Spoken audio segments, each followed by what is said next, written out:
Hi children, இப்போ நம்ம exercise 4.1ல 10th question பார்க்கலாம். The ratio of boys and girls in a class is 5:3. If 16% of boys and 8% of girls failed in an examination, then find the percentage of passed students. So என்ன கொடுத்துருக்காங்க, 16% of boysம் 8% of girls வந்து fail ஆயிட்டாங்க. எத்தனை students வந்து pass பண்ணியிருக்காங்க நம்மக்கிட்ட கேட்டிருக்காங்க. Okay, இப்போ பாய்ஸ் அண்ட் கேர்ள்ஸ் வந்து என்ன ஸ்டூடெண்ட்ஸ் எவ்வளோ கொடுத்துருக்காங்க?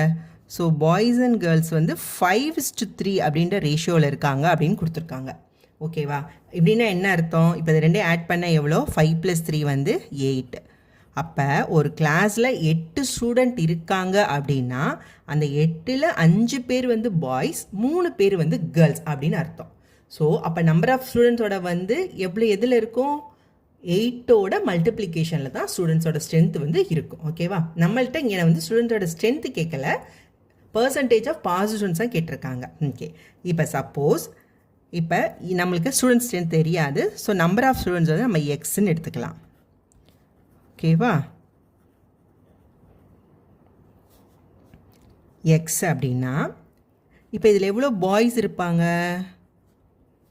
அப்போ 8 ஸ்டூடெண்ட்ஸில் 5 பேர் வந்து பாய்ஸு. அப்போ எக்ஸ் ஸ்டூடெண்ட்ஸில் எவ்வளோ? அப்போ 5/8 ஆஃப் எக்ஸ் வந்து என்னென்னா பாய்ஸாக இருப்பாங்க. கேர்ள்ஸ் எவ்வளோ பேர் இருப்பாங்க? நம்பர் ஆஃப் கேர்ள்ஸ் இது இப்படியே போட்டுக்கலாம். நம்பர் ஆஃப் பாய்ஸ், இது நம்பர் ஆஃப் கேர்ள்ஸ். இப்போ 8 ஸ்டூடெண்ட்டில் 3 ஸ்டூடெண்ட் வந்து கேர்ள்ஸு. அப்போ எக்ஸ் ஸ்டூடெண்ட்ஸில் எவ்வளோ அப்படின்னா 3/8 ஆஃப் எக்ஸ் வந்து கேர்ள்ஸ் இருப்பாங்க. சப்போஸ் நான் வந்து உங்களுக்கு ஒரு புரிதலுக்காக சொல்கிறேன். சப்போஸ் வந்து ஒரு 32 ஸ்டூடெண்ட்ஸ் இருக்காங்கன்னு வச்சுக்கோங்க. இப்போ நம்பர் ஆஃப் ஸ்டூடெண்ட்ஸ் வந்து நம்ம 32, சும்மா ஒரு எக்ஸாம்பிளுக்காக நான் சொல்கிறேன் உங்களுக்கு. 32 இருக்காங்க அப்படின்னு வச்சுக்கோங்களேன். இப்போ பாய்ஸ் எவ்வளோ? நம்ம என்ன போட்டிருக்கோம்? 5/8 ஆஃப் எக்ஸ். எக்ஸுன்றது 32. ஸோ டிவைட் பண்ணால் 4 டைம்ஸா? அப்போ 20 பாய்ஸ் இருப்பாங்க. கேர்ள்ஸ் வந்து 3/8 ஆஃப் 32. அப்போ இது 4. அப்போ 12 கேர்ள்ஸ் இருப்பாங்க. இப்போ இது ரெண்டுக்கு ரேஷியோ போட்டு பாருங்கள். Boys is to girls ratio 20:12. இது ரெண்டு எதால் டிவைட் ஆகும்? 4ஆல் டிவைட் பண்ணலாமா? 5 டைம்ஸா? இது 3 டைம்ஸா? ஸோ ரேஷியோ வந்துருச்சா?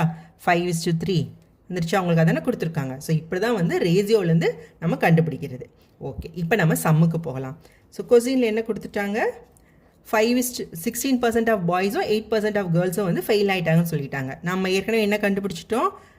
இது வந்து ஒரு எக்ஸாம்பிளுக்காக சொன்னது. ஸோ இதுக்கு அடுத்த ஸ்டெப்பாக வரணும், இந்த ஸ்டெப்புக்கு அடுத்த ஸ்டெப்பாக வரணும். அப்போ நம்பர் ஆஃப் பாய்ஸ் ஃபெயில்டு எவ்வளோ? நம்பர் ஆஃப் பாய்ஸ் ஃபெயில்டு என்ன வரும் உங்களுக்கு? 5/8 ஆஃப் எக்ஸ் இன்ட்டு 16%. ஓகேவா? அப்போ இது என்ன போடலாம் நம்ம? 5/8 ஆஃப் எக்ஸ் 16%, 16 டிவைட் பை 100 போட்டலாமா? ஸோ இதை டிவைட் பண்ணால் 2. So 5 × 2 10, 10/100 of X. கீழே டிவைட் பண்ண வேணாம், ஏன்னா பின்னாடி வந்து உங்களுக்கு அடுத்து வரும்போது ஈஸியாக இருக்கும் 100 வச்சுட்டு இருக்கும்போது. அடுத்து இப்போ நம்பர் ஆஃப் கேர்ள்ஸ் ஃபெயில்டு என்ன வரும்? 3/8 of x into 8% of girls failed. Okay, so 3/8 of x into 8/100. So இதையும் டிவைட் பண்ணலாம். பார்த்தீங்களா? இங்கே கீழே 100, மேலே அங்கே 100 வந்துருச்சா? அதனால தான் வந்து நான் மாற்றலை. ஸோ 3/100 ஆஃப் எக்ஸ், இங்கே 10/100 of x, 3/100 of x add பண்ணுறதுக்கு ஈஸியாக இருக்கும். எல்சிஎம் நம்ம எடுக்கணுன்ற அவசியம் இல்லை. அதனால தான் நான் மேலே வந்து டிவைட் பண்ணலை.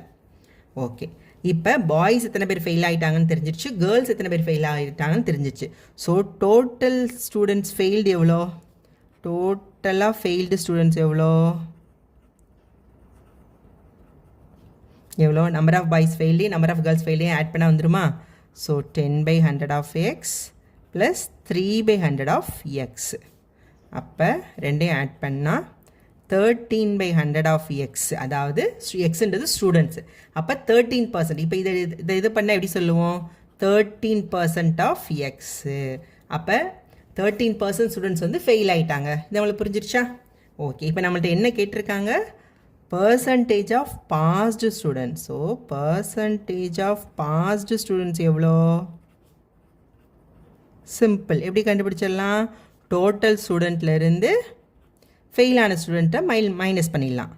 So total students minus failed students கழிச்சிட்டோன்னா நம்மளுக்கு என்ன கிடச்சிரும்? Pass students கிடச்சிருமா? ஓகே, இப்போ இதை தான் இங்கே பண்ண போகிறோம். ஸோ டோட்டல் ஸ்டூடெண்ட்ஸ் நம்ம என்ன எடுத்திருக்கோம்? எக்ஸ். ஃபெயில்டு வந்து எவ்வளோ? 13% ஆஃப் எக்ஸ். ஸோ பாஸ் பண்ணவங்க எத்தனை பேர்? இப்போ இது வந்து எக்ஸ்னா எவ்வளோ? 100% வந்துருமா? அப்போ x minus 13/100 of x. So இங்கே எல்சிஎம் எடுத்துட்டா 100x minus 13x divided by 100 is equal to 87/100 of x. That is nothing but 87%. So total passed students வந்து எவ்வளோ? 87% of students வந்து பாஸ் பண்ணி இருக்காங்க. ஓகே, ரொம்ப சிம்பிள். இதுலேருந்தே கழிச்சிடலாம். இங்கே 13% ஃபெயில்டு அப்படின்னா 87% வந்து பாஸ். முடிஞ்சிடுச்சா? தேங்க்யூ.